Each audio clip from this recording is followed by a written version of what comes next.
لا شریک لہ، یہ ہے وہ دعا، لا الہ الا اللہ وحدہ لا شریک لہ، اللہم لا مانع لما آتیت ولا معطی لما منعت ولا ينفع ذا الجد منک الجد۔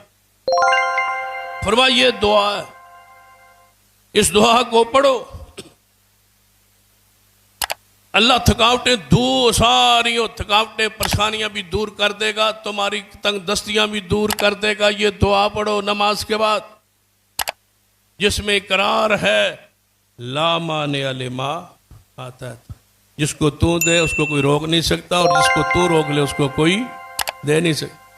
یہاں تو لکھا ہوتا ہے یہ سب تمہارا کرم ہے، آقا کے بعد اب تک بنی ہوئی ہے، جتنا دیا سرکار نے مجھ کو اتنی میری اوقات نہیں۔ دیکھ لو پھر جو حالت، جو کیفیت بنی ہوئی ہے ملک، کاش توحید کو دنیا جانتی ہوتی اور توحید کے بھرے جملے بسوں پہ، ٹرکوں پہ، روڈوں پہ جناب کھمبوں کے ساتھ جہاں بھی جاتے کوئی آیت لکھی ہوتی، کوئی محمد مصطفیٰ کی حدیث لکھی، توحید جاننے والے۔ مال کیسے ملتا ہے، تنگ دستی کیسے ختم ہوتی ہے، توحید پر قائم رہنا۔ سیدنا سلمان فارسی رضی اللہ تعالیٰ عنہ فرماتے ہیں غزوہ خندق تھا، خندق کے اندر ایک پتھر بڑا وزنی تھا، بڑا بھاری تھا، ہم نے توڑنے کی کوشش کی، وہ چٹان نہ ٹوٹی، رسول اللہ سے شکایت کی، حضور کدال لے کے خود آئے، فرمایا ایک ضرب ماری، اندر سے چنگاری روشنی نکلی، اور اپنے فرمایا اللہ اکبر، پھر دوسری طرف ضرب ماری، اور سلمان فاطمہ میں دیکھ رہا تھا، اس میں روشنی نکل رہی، چنگاری نکل رہی، دوسری ضرب ماری، فرمایا اللہ اکبر، تیسری ضرب لگائی، فرمایا اللہ اکبر۔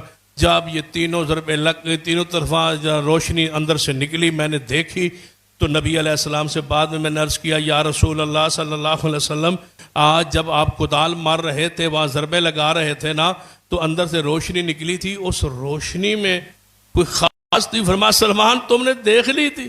جی یا رسول اللہ میں نے دیکھ لی۔ فرمایا جب میں نے پہلے ضرب لگائی نا تو مجھے کسریٰ کے محلات ایران اور اس کے اردا گرد کے علاقے فارس کے محلات نظر آئے۔ جب میں نے دوسری ضرب لگائی مجھے کسریٰ کے اردا گرد کے علاقے، اس کے محلات، شام کے محلات نظر آئے۔ جب میں نے تیسری ضرب لگائی نا مجھے حبشہ اور ترک کے علاقے نظر آئے اور وہاں کے محلات نظر آئے۔ یا رسول اللہ اس کی کوئی تعبیر بتا دے۔ فرمایا جو کچھ مجھے نظر آیا نا وہاں تک تمہاری حکومت بن جائے گی، اور وہاں سے خزانے تم لاؤ گے اور اللہ کی راہ میں خرچ کرو۔ ایسے مال ملتا ہے کس کے ساتھ؟ اللہ اکبر، لا الہ الا اللہ۔ شرک کا خاتمہ ہوا۔ آپ نے فرمایا سن لو، جب کسریٰ مرے گا پھر کسریٰ پیدا نہیں ہوگا، جب کیسر ہلاک ہوگا پھر کیسر پیدا نہیں ہوگا۔ میرے صحابہ، ترک اور حبشہ یہ دو قومیں ایسی ہیں اگر وہ تم سے نہ لڑے تو تم چھوڑتے جانا اور باقیوں کو نہیں چھوڑ، مٹا دینا۔ اللہ تجھے اقتدار دے گا، اختیار دے گا، حکومت دے گا۔ قل اللہم مالک الملک، پہلے دن حضور نے کیا فرمایا تھا؟ لا الہ الا اللہ، قولوا لا الہ الا اللہ تملک العرب والعجم، عرب و عجم کے بادشاہ بن جاؤ گے۔ شرط یہ ہے کہ مانو جانو لا الہ الا اللہ۔ یہ بھی سمجھ لو لا الہ الا اللہ یہ ثواب والا صرف کلمہ نہیں ہے، یہ انقلاب والا کلمہ ہے۔ ہم ثواب کے لیے پڑھتے ہیں بس، نماز کے بعد بہت ساری مسجدوں میں ورد ہوتا ہے لا الہ الا اللہ، لاؤڈ اسپیکر کھول کے ورد ہوتا ہے لا الہ الا اللہ۔ ہمیں پڑھایا کہ افضل الذکر لا الہ الا اللہ، ذکر کرو لا الہ الا اللہ کا، ذکر بھی ہے اس میں ثواب بھی ہے، لیکن اصل کلمہ انقلاب، انقلاب کے لیے پڑھو، تبدیلی کے لیے پڑھو، توحید کے غلبے کے لیے پڑھو۔ کیا کہا تھا حضور نے اپنے چچا ابو طالب کے پاس آ کے؟ یا کلمۃ واحدہ اے میرے چچا یہ جو کلمہ ہے نا لا الہ الا اللہ یہ پڑھ لو، عرب کے بادشاہ بن جاؤ گے، عجب تمہارا تابعدار بن جائے، بادشاہی تمہاری ہو۔ اب آپ بتائیں بادشاہی ہماری ہے، روب ہمارا ہے؟ نہیں، صلیبیوں کا، یہودیوں کا، ہندوؤں کا، کافروں کا۔ ولا تہنوا ولا تحزنوا وانتم الاعلون ان کنتم مؤمنین، نہ غمگین ہوتے نہ کمزوری دکھاؤ، غالب تم ہو، لیکن شرط یہ ہے ان کنتم مؤمنین، شرط یہ ہے کہ تم ایمان پر، توحید پر قائم رہو۔ یہ چوتھی گارنٹی ہے، حکومت دوں گا توحید پر رہو گے، حکومت پھیلا دوں گا توحید پر رہو۔ اب آپ بتائیں ہم توحید پر یہ ملک حاصل کیا تھا، پاکستان کا مطلب کیا تھا؟ لا الہ الا اللہ، لے لیا جو لیا تھا، آج 70 سال بعد جو اس دن لیا تھا 1947 کو جو لیا تھا آج وہ پورا ہے، ہمارے پاس پورا ہے کہ آدھا ہے؟ آدھا ہے۔ اور جو 4 صوبے رہ گئے ہیں اس کو بھی ایک متحد متفق رکھنے کی ہمیں رات دن سو جائے، ٹوٹ نہ جائے، یہ 4 صوبے بھی ختم نہ ہو جائے، ٹوٹ نہ جائے، الگ نہ ہو جائے۔ پہلے توڑا ہے، باقی ماندہ توڑنے ٹوٹنے سے ڈر رہے کہ ٹوٹ نہ جائے۔ یاد رکھیے ٹوٹنے سے صرف ایک ہی چیز بچا سکتی ہے، جس پہ حاصل ہوا تھا وہی بچا سکتا ہے، لا الہ الا توحید، توحید، کلمہ توحید، انقلاب توحید، یہی ہے، اسی سے قائم رہ سکتا ہے۔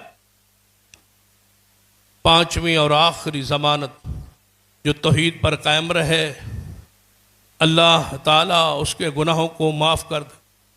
جو توحید پر قائم رہے اللہ اس کے خوف کو امن میں تبدیل کر دے۔